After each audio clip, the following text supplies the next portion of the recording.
Para sahabat, saya akan meneruskan pembicaraan seri 1, pemerintahan dan pembangunan. Dan kali ini saya akan menyampaikan seri 2. Kira-kira temanya negara neoliberal. Kalau yang pertama negara developmental, kalau ini yang negara neoliberal. Bukan berarti neoliberal itu menggantikan yang developmental, tidak. Ini kan developmentalisme ini terus hidup, dan itu selalu dispuh, disempurnakan, tentu dikerangkai juga dengan neoliberalisme. Neoliberalisme itu bukan berarti reinkarnasi liberalisme lama. Karena pada prinsipnya kalau liberalisme lama atau klasik itu kan ya kebebasan pada sisi ekonomi maupun pada politik. Kalau ekonomi pasar, kemudian ya kalau politik ini kan sama dengan demokrasi. Jadi kebebasan manusia sebagai makhluk ekonomi maupun makhluk politik itu dibuka. Sehingga kalau dalam teori politik di Amerika itu namanya pluralisme.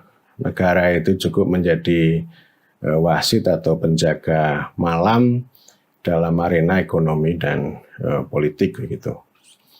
Tapi kalau neoliberalisme itu politiknya dipotong. Sehingga ini anti politik. Jadi neoliberal itu tidak peduli dengan demokrasi, kalaupun otoritarianisme asal dia mendukung pasar itu tidak jadi soal.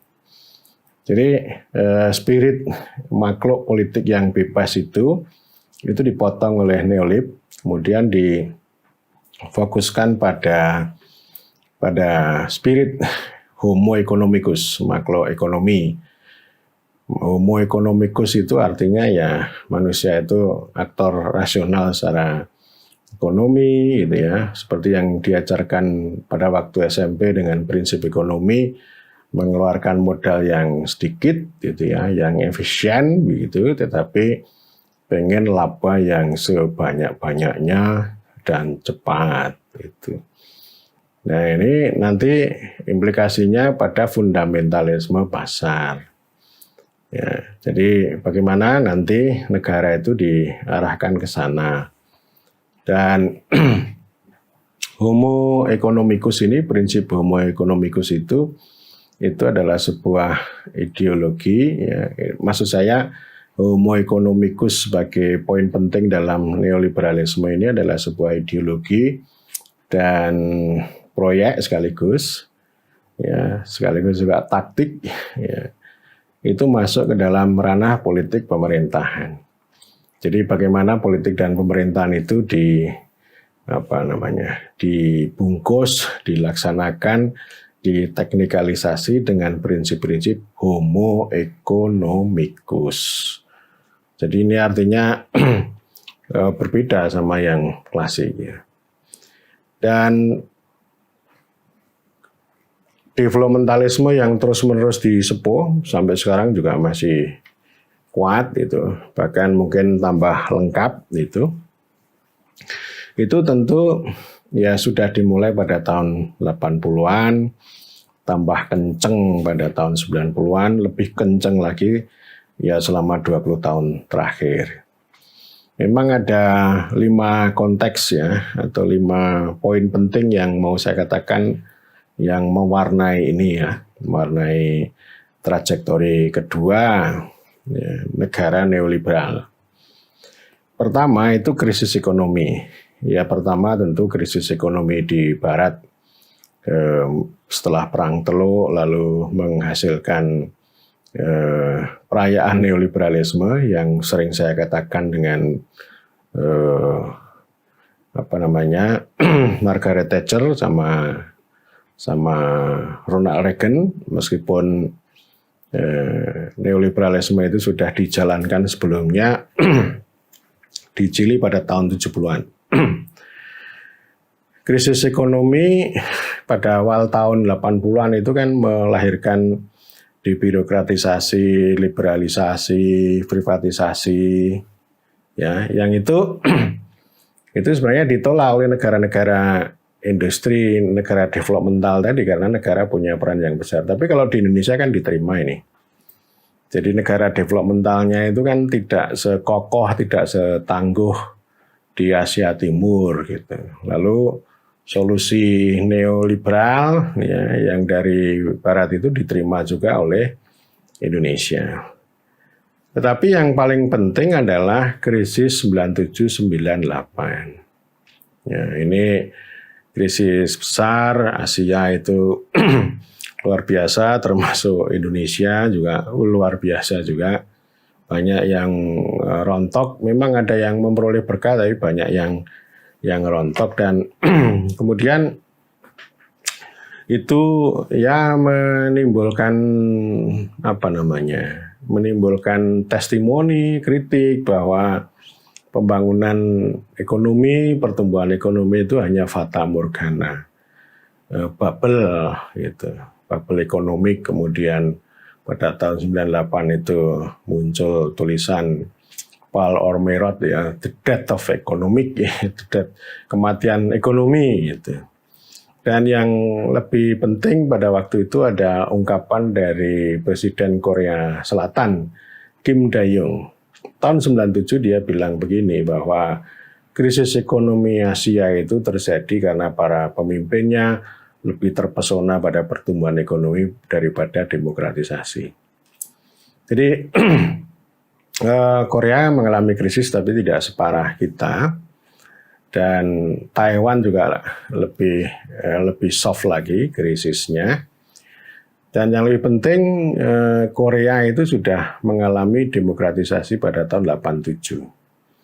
Kalau Indonesia 98. Nah, dari 97 itu sudah terjadi perubahan rezim sehingga melahirkan, kalau yang sebelumnya itu otokratik ya, otoritarianisme, negara pembangunan yang otoriter, yang otoritarian, lalu muncul karya baru atau label baru namanya Democratic Developmental State. Ini bukunya juga sangat banyak dan itu dicontoh. Artinya peran negara yang kuat itu sebagai alternatif atas pasar gitu ya. Meskipun bukan berarti swastanya itu dimatikan, bukan. Tapi peran negara yang begitu aktif untuk memajukan pasar begitu. Nah, krisis ekonomi ini yang kemudian kalau di Indonesia lalu mendorong atau melahirkan keruntuhan otoritarianisme, keruntuhan Orde Baru, lalu melahirkan demokratisasi. Tapi bukan berarti itu menghentikan pembangunan. Pembangunan masih tetap jalan terus, yang nanti kita akan analisis pada video kali ini. Kemudian yang kedua, krisis Asia itu semakin memperkuat satu keyakinan tentang globalisasi dan liberalisasi. Yang ini kan globalis, liberal, ini kan melawan atas negara developmental yang berpusat pada negara. Bukan berarti kekuatan globalis itu anti otoritarianisme, bukan. Tapi yang dia lawan itu adalah nasionalismenya itu, yang tidak mau membuka diri. Kemudian yang kedua KKN-nya, ya, korupsi, kolusi, nepotisme itu dilawan oleh mereka. Bukan berarti mereka moralis, bukan, ya. Jadi ini dua yang berbeda antara KKN sama otoritarianisme ini. Kalau otoritarianisme itu bisa mendukung kapitalisme, bisa mendukung pertumbuhan ekonomi, tapi kalau korupsi itu mengganggu mereka. Yang paling dirugikan, yang paling banyak berbicara tentang anti korupsi adalah mereka itu. Gitu ya. Dan tentu korupsi itu merusak negara, ya, pasti merusak negara. Tapi anti korupsi juga bisa melemahkan negara. Jadi ya artinya korupsi itu mengganggu pertumbuhan ekonomi, sehingga dari sana lalu muncul diskursus, muncul spirit, ya. Jadi korupsi itu extraordinary crime, ya, kejahatan yang luar biasa yang setara dengan genosida, gitu ya. Tapi kalau orang-orang yang merusak lingkungan itu nggak disebut sebagai extraordinary crime, gitu. Kenapa bisa begitu? Karena yang ngomong tentang korupsi extraordinary crime itu ya barangkali termasuk orang-orang yang merusak lingkungan itu. Ya, merusak alam lah, bukan hanya lingkungan. Sehingga ini krisis ekonomi ini menjadi semacam kemenangan globalisasi dan liberalisasi, dan ini kemudian memaksa negara-negara yang tadi, negara-negara yang intervensionis ini itu kemudian harus bersahabat dengan kekuatan global gitu. Kalau enggak ya bisa mengalami krisis ekonomi yang lebih panjang lagi. Karena kemudian transaksi ekonomi, transaksi uang, modal dan sebagainya itu sudah beyond border, sudah melampaui batas-batas negara. Ya, jadi ini kekuatan bisnis ini istilahnya memperoleh kekuatan baru gitu ya. Kekuatan baru yang yang mereka otonominya meningkat ya. Otonominya meningkat, otomatis otonomi negara itu semakin melemah gitu. Ini yang kedua. Kemudian yang ketiga adalah demokratisasi dan gerakan hak asasi manusia. Ini ada kaitannya ini ya dengan tadi globalisasi ini. Jadi ini kan ada ikatan ada jalinan transnasional ya, gerakan demokratisasi. Ya yang kita lihat ya Indonesia. Dulu ada buku yang jadi literatur saya itu, tulisan Anders Uhlin ya. Udah diterjemahkan ke bahasa Indonesia, tapi buku saya hilang sekarang. Judulnya Oposisi Berserak. Ya ini ada kaitan-kaitan transnasional yang barangkali juga punya kaitan dengan kekuatan globalisasi itu dalam rangka untuk melakukan tekanan kepada negara gitu ya. Sehingga kan ini menjadi HAM, demokratisasi itu kan akhirnya beyond juga ya, beyond melampaui batas-batas border dan tidak begitu peduli dengan nasionalisme. Tapi yang penting ini kan jadi ada titik temunya. Ada titik temunya begini. Kalau kekuatan bisnis global ini sebenarnya nggak peduli sama demokrasi. Ya, tapi mereka itu kan anti KKN sama anti nasionalisme, ya, anti negara yang intervensionis itu, negara yang terlalu kuat itu. Nah, titik temunya ada di sini antara jalinan transnasional demokratisasi dengan kepentingan globalisasi ekonomi itu, ya, sehingga kan ada ada bantuan yang terus mengalir pada kekuatan itu. Ya memang di satu sisi gerakan demokratisasi ini kan memperjuangkan hak buruh, hak petani, jadi pintu masuknya dari sana. Memang berbeda, interestnya berbeda, tapi titik temunya sama-sama melawan negara, merebut negara itu. Itu titik temunya gitu ya, sehingga bisa bersahabat juga meskipun antara kekuatan demokratisasi dengan kekuatan globalisasi ini berbeda banget, bisa juga permusuhan karena kekuatan demokratisasi ini juga melawan developmentalisme, ya, melakukan kritik terhadap pembangunan yang menggusur rakyat gitu. Sementara yang kekuatan globalisasi ini mendukung developmentalisme tetapi tanpa negara yang intervensionis, tanpa KKN, lalu tanpa nasionalisme yang begitu tertutup begitu. Ya, dan ini perjuangan panjang demokratisasi itu sudah dimulai tahun 80-an gitu ya. Meskipun ya terus-menerus ya heroik lah, semangat heroik gitu. Tapi tentu saja kemunculan atau kehadiran transisi demokrasi di Indonesia itu karena krisis ekonomi. Saya tidak meremehkan gerakan demokratisasi, tapi paling tidak ini momentum gitu ya. Krisis ekonomi momentum sehingga ini konsolidasinya itu bisa menjadi lebih kuat gitu ya. Dan kita juga sering mengatakan bahwa transisi itu juga karena faktor kekalahan Soeharto.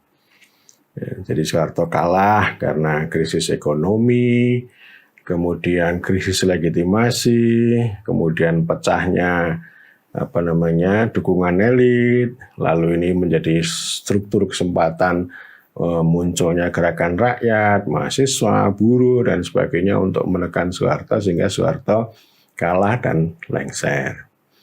Jadi itu fenomena penting dan tentu di dalam demokratisasi sekali lagi ini ada semacam perlawanan terhadap developmentalisme satu, kemudian yang kedua ada merebut negara gitu ya, dua, kemudian yang ketiga juga ada gagasan-gagasan untuk memperkuat rakyat, ada empowerment, ada partisipasi, ada transparansi dan sebagainya ya. Itu poin yang melekat pada demokratisasi gitu. Kemudian yang keempat, ini dalam dunia ilmu, dalam dunia intelektual itu muncul gagasan tentang alternative development atau pembangunan alternatif. Yang ini melakukan banyak kritik terhadap developmentalisme.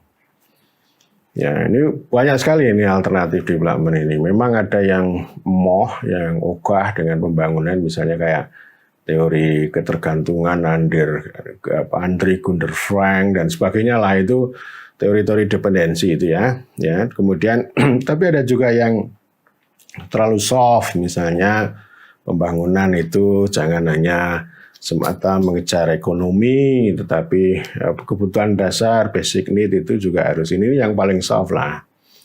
Kemudian juga muncul gagasan pembangunan sebagai pembebasan oleh Amartya Sen gitu ya. Jadi ini artinya sebenarnya alternatif development itu tidak anti banget lah pada pembangunan, tapi pembangunan ini yang perlu dikritisi secara moderat gitu ya, dengan titik tekan supaya tidak berorientasi pada ekonomi tapi juga pada pembebasan ya. Kemudian juga muncul dari David Korten tentang pembangunan yang berpusat pada rakyat.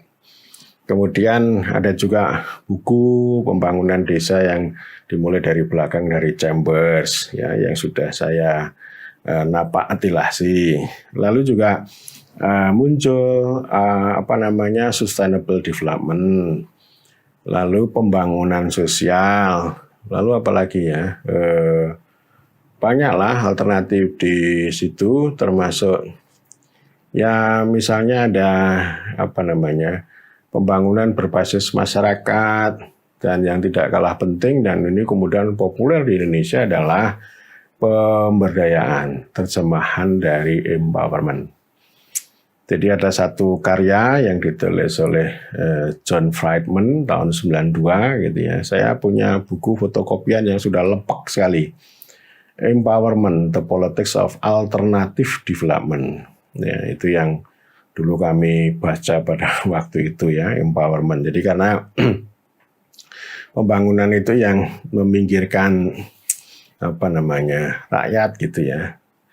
Jadi ini itu banyak sekali lah, ada participatory development, ada pokoknya kata-kata partisipasi masyarakat, people itu, lalu ini banyak dihadirkan ya.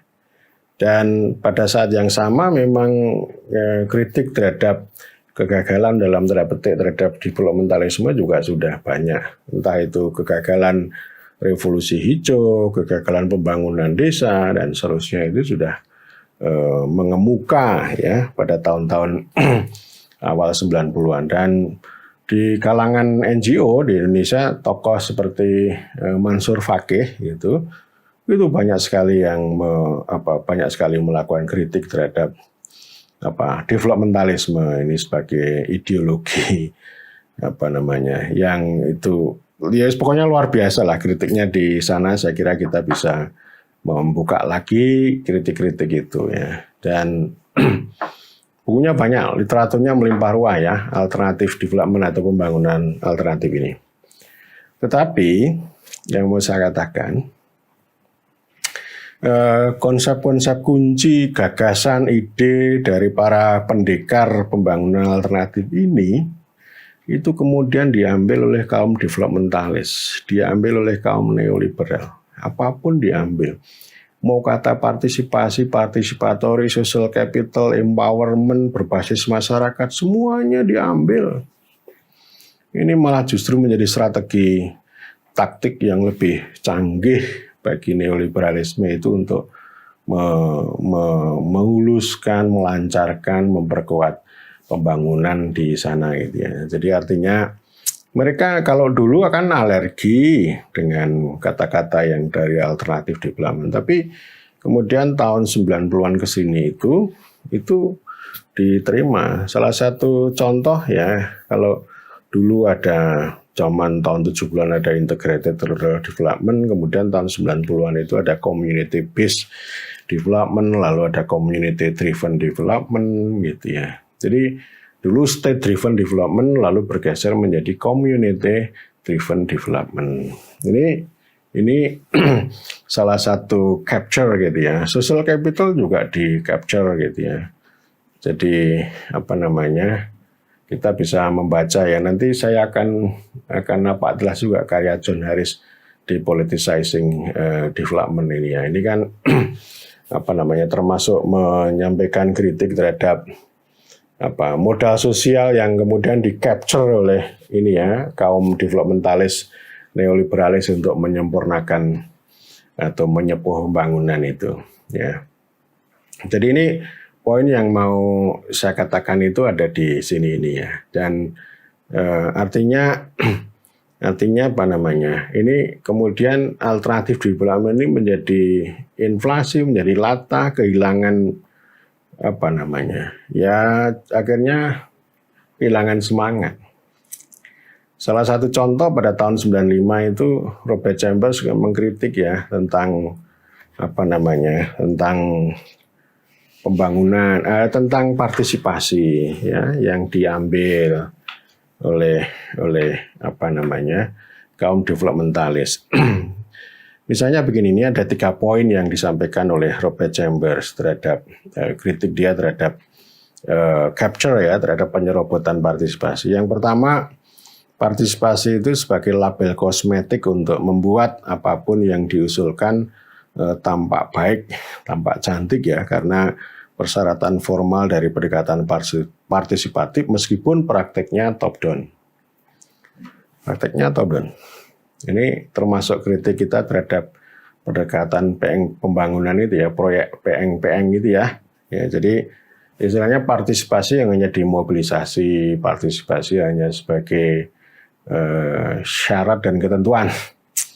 Syarat sebagai prosedur gitu ya. Jadi bukan autonomous, bukan partisipasi yang itu mandiri dari warga ya. Tapi itu partisipasi itu diambil oleh pembangunan yang tadi gitu. Jadi istilahnya ya untuk kosmetik aja kata Chambers. Kemudian yang kedua, partisipasi itu sebagai strategi kooptasi untuk memobilisasi tenaga kerja lokal dalam rangka mengurangi biaya proyek, yang berarti mereka atau beneficiary atau penerima itu berpartisipasi dalam proyek kami. Jadi ini artinya Chambers itu melihat dari pelaksana proyek ya. Pelaksana proyek itu memobilisasi partisipasi itu untuk efisiensi, mengurangi biaya ya. Artinya orang-orang yang berpartisipasi itu mereka ya, mereka. Lalu pelaksana proyek itu kami. Nah, yang ketiga dibalik ya, Chambers melihat bahwa partisipasi itu memberdayakan orang lokal ya, sehingga intinya kami gitu ya, kami itu orang lokal itu berpartisipasi pada proyek mereka. Jadi ini artinya ya hanya partisipasi pada proyek dan itu bisa dikatakan semu begitu. Ya dan oleh karena itu ini terus menerus ya dari tahun 90-an sampai sekarang itu partisipasi pemberdayaan itu mengalami inflasi, mengalami latah itu. Pada tahun 2004 saya menulis buku kumpulan sana sini kayak buku clipping, judulnya Reformasi Politik dan Pemberdayaan Masyarakat. Waktu itu masih seneng-senengnya saya pemberdayaan. Tapi setelah itu pemberdayaan itu di capture juga gitu. Ya proyek tadi akhirnya kehilangan. Jadi akhirnya kan pemberdayaan itu ya hanya memberi pancing, memberi kail, ya istilahnya memberi kail bukan memberikan gitu ya. Lalu akhirnya saya kritik pada tahun 2007 ketika proyek PNPM itu dimulai. Nah kalau ini memberi kail gitu, itu untuk memancing apa? Wong nggak ada kolamnya kok. Kolamnya sudah nggak ada. Orang-orang desa ya kolamnya nggak ada, asetnya nggak ada. Ya ini kan logika-logika yang kacau balau yang itu sudah saya bahas dalam video saya mengenai 10 salah kaprah dan kontradiksi pemberdayaan. Ya. Dan kemudian saya menyadari itu bukan pemberkuasaan, itu hanya daya dan itu hanya akhirnya seperti partisipasi hanya sebagai prosedur gitu ya. Sehingga lalu kemudian kalau ketika ada teorisasi atau petuah yang mengatakan bahwa salah satu fungsi pemerintah adalah empowering, saya udah kritik itu sudah nggak relevan ya. Itu fungsi tambahan seperti dengan developing atau pembangunan itu saya kira perlu ditinjau kembali gitu. Ya ini ya itu pokoknya semuanya diambil oleh sana gitu sehingga lalu apa ruang-ruang itu mau ngomong gender, mau ngomong partisipasi, mau ngomong apa lagi ya? Itu tadi ya, pokoknya hal-hal yang baik itu akhirnya hanya dijadikan sebagai kosmetik, hanya dijadikan sebagai syarat dan prosedur proyek gitu ya. Karena pada dasarnya bahwa apa yang disebut dengan developmentalisme itu atau pembangunan itu kemudian tidak hanya dalam bentuk gede pembangunan ekonomi atau pembangunan desa, tapi ini menjadi proyek-proyek yang kecil yang dibungkus dengan pemberdayaan masyarakat. Jadi ini menjadi lebih teknikal ya, lebih teknis. Jadi kalau yang pembangunan ekonomi aja itu orientasinya besar ya. Bukan berarti yang pembangunan ekonomi itu mati, enggak, itu tetap jalan, tapi dilengkapi secara lebih masif ya. Meskipun itu ya akhirnya sisanya sisa. Jadi ini sebagai bagian dari sama. Jadi kalau di zaman developmentalisme itu korporatisasi, masa ini untuk ngasih mainan aja. Jadi ada dipolitisasi terhadap massa dengan cara proyek pembangunan atau proyek pemberdayaan. Ya, jadi itu ya capturing ya atau perampasan terhadap pembangunan alternatif sehingga lalu ini apalagi ini kalau semuanya sudah di capture oleh neoliberalis itu. Yang kelima, munculnya governansi, tata kelola, yang di Indonesia diterjemahkan menjadi tata kelola, yang saya sudah banyak berbicara di video-video saya sebelumnya tentang governance. Ya. Labelnya macam-macam, ada good governance, ya, yang ini dimunculkan oleh kaum neoliberal atau developmentalisme baru itu karena praktek KKN gitu. Dan satu ya, kemudian yang kedua ya mereka kan nggak setuju dengan negara yang terlalu nasionalis, terlalu kuat itu. Kemudian juga ada participatory governance, ini yang kemudian berimpitan dengan sama ya, paralel dengan participatory development yang itu hasil serobotan dari pendekar alternatif development. Dan kemudian ini tahun 89 semakin menguat lagi pada tahun 92. Itu banyak karya yang berbicara tentang tentang governance dan lebih khusus lagi tentang good governance. Lalu good governance itu dilembagakan secara resmi ya tahun 2000-an lah oleh Presiden SBY gitu. Ini kan merek dagang, ini sebagai mantra, tapi disukai oleh banyak orang di Indonesia. Jadi kemudian ini muncul di negara-negara OECD ya, negara-negara bersama negara-negara maju itu temanya adalah governance for development. Itu ciri khas di neoliberal gitu. Dan poin penting yang di sana memang ada ini ya, bagaimana governance itu awalnya itu mengurangi peran negara, ya, atau paling tidak dalam literatur disebut hollowing out the state. Jadi negara harus berbagi. Ya, karena tadi kemunculan demokratisasi dari ruang-ruang civil society, kemudian tekanan globalis, gitu ya, tekanan pasar, gitu ya, lalu munculnya network dan seterusnya, gitu. Lalu ini namanya hollowing out the state, menggerogoti negara, sehingga ini negara itu otonominya dikurangi deh, gitu ya, otonominya dikurangi, lalu berbagi pada yang kemudian menurut mereka itu dibuat segitiga ini ya, segitiga ada sektor publik, sektor private gitu ya, sektor swasta, lalu sektor voluntaris atau masyarakat sipil ini ya, dan ada konsep-konsep seperti kemitraan, lalu jaringan gitu ya.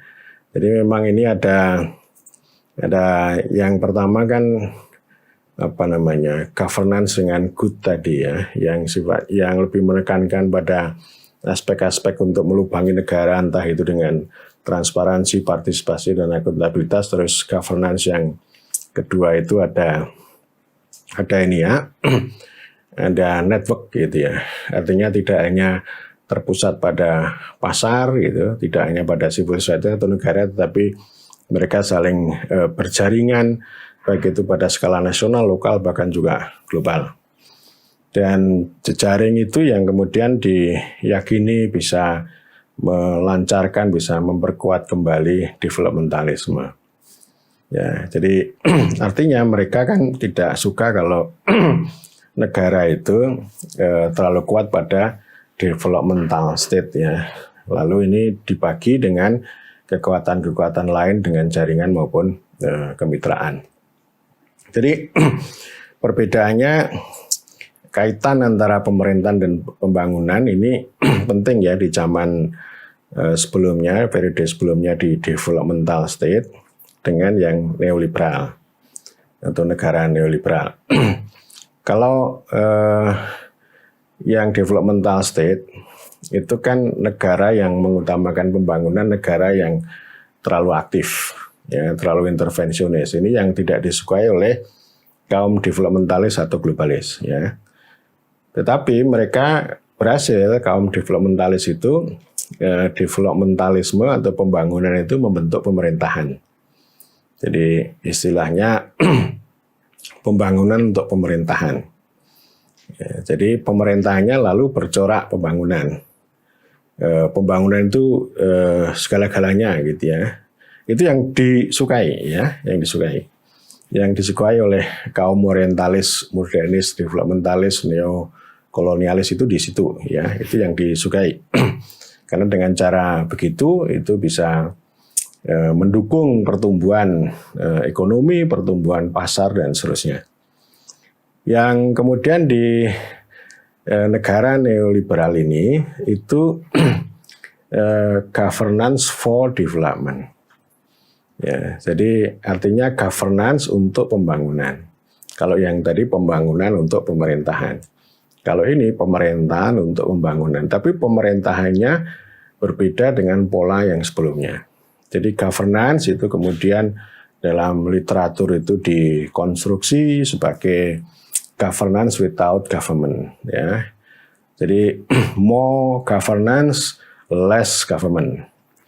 Jadi istilahnya ini pemerintahan tanpa negara dan tanpa pemerintah. Jadi secara materialnya, secara substansialnya begitu, meskipun secara formal yang namanya negara itu masih kuat gitu ya, masih sangat berperan lah, paling tidak birokrasinya masih memegang peran penting. Sehingga ketika saya berbicara tentang relasi antara pemerintah pada zaman neoliberal ini, artinya no state, no government. Ya, ini secara substansialnya. Tidak ada pemerintah, tidak ada negara. Yang ada siapa? Ya kekuasaannya menyebar. Dan yang paling banyak berperan di dalam pemerintahan yang paling dekat adalah teknokrat. Teknokrat ini kan sebagai development guardian, ya, penjaga pembangunan. Kalau ASN, aparat sipil negara, ini saya maknai sebagai Republic Guardian, penjaga republik gitu. Ya, tetapi karena kuatnya pengaruh ini, maka yang mau tidak mau ASN itu kan semuanya dibentuk ya, dibentuk oleh development, dibentuk oleh pembangunan, dan akhirnya mereka juga bekerja untuk pembangunan, bukan untuk republik. Ya, karena kalau republik itu kan sebenarnya rakyat dan warga. Jadi bekerja atas mandat rakyat, gitu ya. Lalu hadir atas bekerja karena memperoleh mandat dari institusi pemegang kedaulatan rakyat, dan mereka intinya adalah melayani dan melindungi warga. Jadi yang paling penting ASN itu melayani dan melindungi warga. Tetapi dengan dengan pengerahan governance itu ya dan development itu semuanya bergeser. Bukan pada menjaga republik, tapi mengikuti nalar teknokrat itu, akhirnya mengawal pembangunan. Jadi pembangunan itu lengkap dengan teknisnya, ya, proyeknya, aturannya, uangnya, kerangka logisnya, output dan sebagainya itu menjadi yang utama. Jadi semua governance relasi itu, apalagi di dalam tubuh negara itu, semuanya diarahkan untuk mendukung atau mensukseskan pembangunan. Dan tentu memang berbeda dengan sebelumnya, bukan dengan pendekatan koersi dan represi, tapi dengan pendekatan indikator-indikator good governance. Bukan demokrasi, tapi lebih tepatnya adalah indikator demokrasi gitu. Jadi itu yang governance diarahkan ke sana gitu. Tetapi ada juga yang governance itu generasi ketiga. Kalau tadi generasi pertama itu kan yang tadi ya, yang good governance yang melubangi negara, kedua jaringan, kemudian yang ketiga itu yang disebut dengan regulatory governance. Ya, ini kenapa regulatory governance? Saya sudah bahas juga di dalam materi saya mengenai governance ya. Ini kan dunia barat ini, dunia kapitalisme global ini kan juga rentan terhadap krisis. Krisisnya macam-macam, 2008, 2009. Terus kemudian itu menghasilkan banyak kritik, the death of neoliberalism gitu ya. Tapi neoliberal itu selalu canggih ya di dalam, pokoknya pencak silatnya itu dahsyat itu ya. Jadi apapun semuanya akan diambil untuk menyelamatkannya. Ya. Yang ini kemudian menghasilkan gagasan regulatory governance. Artinya apa? Artinya ini bukan deregulasi seperti tahun 80-an awal, tetapi re-regulasi ya. Jadi ini menuntut ya, kalau negara neoliberal itu sebenarnya bukan negara yang kecil, negara yang lansing, tetapi negara yang besar gitu ya, melalui intervensi pemerintah. Dengan cara apa? Ya besarnya itu artinya membengkak ya, organisasinya membengkak dengan independent agency. Kalau di Indonesia banyak ya, ada otoritas jasa keuangan yang katanya itu mengatur, melindungi, melayani, tapi hanya melayani dan mengatur tapi tidak melindungi. Kemudian ada badan-badan ya, agency ya, karena di sana ini menjadi eksperimen governance, artinya tidak hanya dikuasai oleh otoritas sentral di Bank Indonesia, tetapi nanti para eksekutifnya itu berasal dari orang profesional, orang bisnis maupun juga dari masyarakat. Jadi tidak dimonopoli sendiri oleh negara. Ya, jadi itu kan melalui keputusan pemerintah dengan parlemen. Ya, artinya ini struktur struktur negaranya menjadi besar, ada badan, ada komisi, ada otoritas gitu ya. Selain ada menteri-menteri yang sibuk dengan dirinya sendiri itu, ya, lalu muncul organ-organ itu artinya negara menjadi besar, ya, dan itu artinya otoritas-otoritas itu selain itu untuk mengkanalisasi kapitalisme, ya, mengkanalisasi developmentalisme, juga untuk memberikan kepastian atau proteksi agar bisnis dan sebagainya ini selain itu menguntungkan, tapi juga aman ya dari sisi lingkungan. Ini contohnya kan misalnya begini nih, sertifikasi kayu legal itu ya. Ya, jadi termasuk sawit ya, standarisasi itu.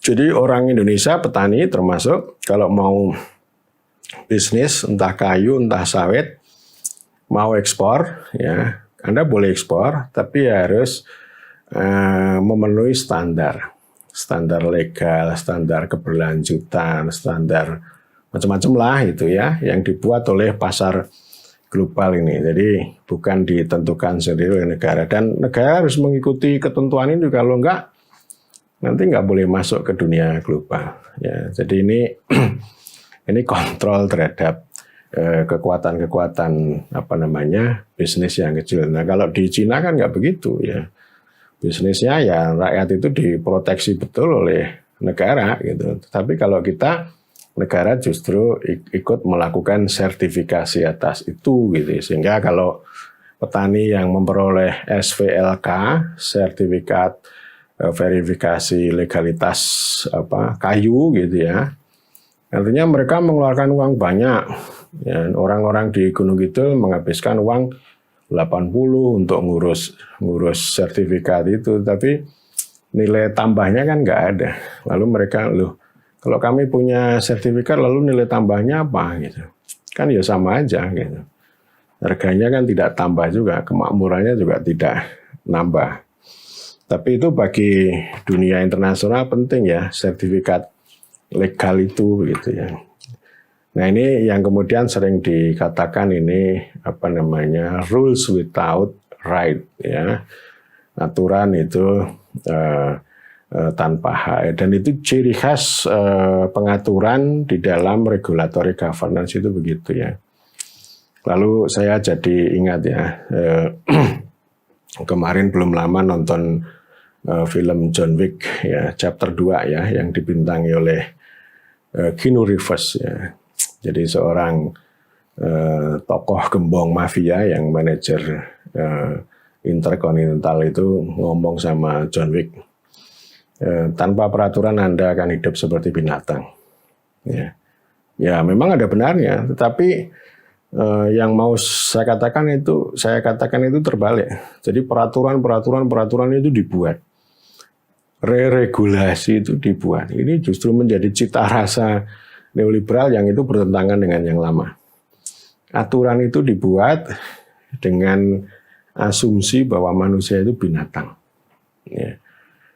Sehingga constraining itu menjadi lebih banyak ya, daripada enabling-nya gitu ya. Itu tadi istilahnya rules without right, ya, aturan tanpa hak. Jadi haknya itu semakin dipotong, dan itu ciri khas ya. Itu ada di semua lini, di semua hajat hidup orang banyak itu yang namanya regulasi, sertifikasi, standarisasi. Itu adalah cara rasionalitas baru ya untuk memerintah orang banyak, termasuk hajat hidup orang banyak. Jadi artinya apa? Ini generasi ketiga ini regulatory governance yang kemudian disebut sebagai negara pengatur ya. Jadi kalau yang sebelumnya itu negara developmental, di zaman neoliberal ini bisa saja disebut negara neoliberal, tapi juga negara pengatur. Saya ini lupa terus ya, mau menguraikan tentang negara pengatur ini masih lupa terus, karena ini memang perlu ulasan secara khusus untuk melengkapi pembicaraan mengenai governance maupun juga negara neoliberal. Jadi intinya begini ya teman-teman, ini intinya governance for development ini. Jadi governance itu menjadi cara baru, menjadi teknik baru untuk memerintah, yang kemudian ini justru yang kemudian nanti kalau kita lihat dengan governmentality atau dengan post kolonial, ini governance ini menumbuhkan apa yang disebut dengan post government atau the death of government ya. Jadi government yang kita rumuskan, kita tegaskan, kita mandatkan dalam konstitusi dengan citra negara hukum, dengan pemerintah yang berkedaulatan, pemerintah negara Republik Indonesia yang untuk memajukan kesejahteraan umum, mencerdaskan kehidupan bangsa dan seterusnya, itu itu semakin jauh. Ya, sekarang kalau di awal itu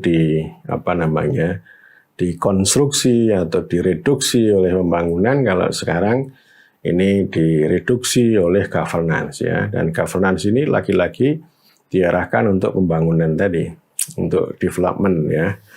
Dan itu akhirnya fungsi-fungsi dasar, baik itu negara yang berorientasi pada law and order gitu maupun welfare, kemudian pemerintah yang punya fungsi distribusi dan proteksi, ini semuanya sekarang digantikan dengan regulasi ya, peran-peran regulating, bukan protecting dan distributing, tapi regulating yang untuk memberikan kepastian dalam dunia bisnis. Ya, jadi bukan untuk keadilan, bukan, tetapi untuk memberikan kepastian dan kemudahan dalam dunia bisnis. Dan kemudian ini juga untuk tadi ya, untuk ya semakin untuk kepentingan pembangunan tadi. Nah, ini secara umum begitu. Terus kemudian yang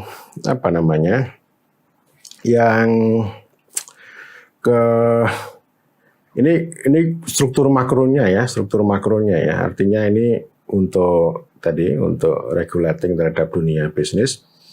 Lalu yang di lokal itu menggunakan pembangunan alternatif yang sudah di-capture tadi, pembangunan alternatif yang sudah diserobot, sudah dirampas, sudah diteknikalisasi. Sehingga ini sekali lagi teknokrasi itu semakin menguat, dan nanti wujudnya itu ya semua itu diteknokratisasi, entah itu perencanaan pembangunan, penganggaran, manajemen keuangan, proyek, aturan, kemudian teknologi, aplikasi, itu semuanya adalah teknokrasi. Dan itu juga dari hari ke hari kemudian semakin disempurnakan dengan konsep teknologi pemerintahan. Ya, jadi pokoknya semakin teknis lah cara memerintahnya itu ya dengan teknologi, entah itu digital government gitu, dengan government 4.0 gitu. Itu dalam rangka untuk intinya sama, yaitu untuk efisiensi dan efektivitas pembangunan tadi. Ya, jadi artinya ini lagi-lagi pembangunan itu menjadi sangat kuat ya, sangat kuat bukan secara politik, tapi secara teknis. Tapi ya kita menganggapnya sebagai hal yang biasa. Yang namanya RPJMN itu ya, itu kan sangat kuat ya. Tapi Anda perhatikan bahwa presiden itu nggak banyak berbicara tentang RPJMN. Demikian juga dengan SDGs ya. SDGs ini luar biasa itu. Ada SDGs ya, yang dulu tahun 2014 itu saya sempat bergabung untuk menulis buku panduan untuk daerah ya. Nah, sekarang ditambah SDGs desa ini. Ya, jadi itu kan di sana ada berapa? 18 kalau nggak salah. Ada butir kemitraan. Nah, ini namanya governance. Nah, governance untuk itu ya. Jadi artinya governance for development itu artinya ya ada regulasi, ya, ada kemitraan, kemudian pemanfaatan teknologi informasi, teknologi komunikasi yang sangat canggih itu agar lebih efisien dan efektif. Demikian juga dengan diciptakan merek-merek dagang baru. Ya, saya sudah banyak berbicara yang mulai dari ada good governance, ada smart village, ya, smart city. Pokoknya yang semuanya serba teknis, ya, sehingga itulah yang kemudian kita sebut sebagai mesin anti politik.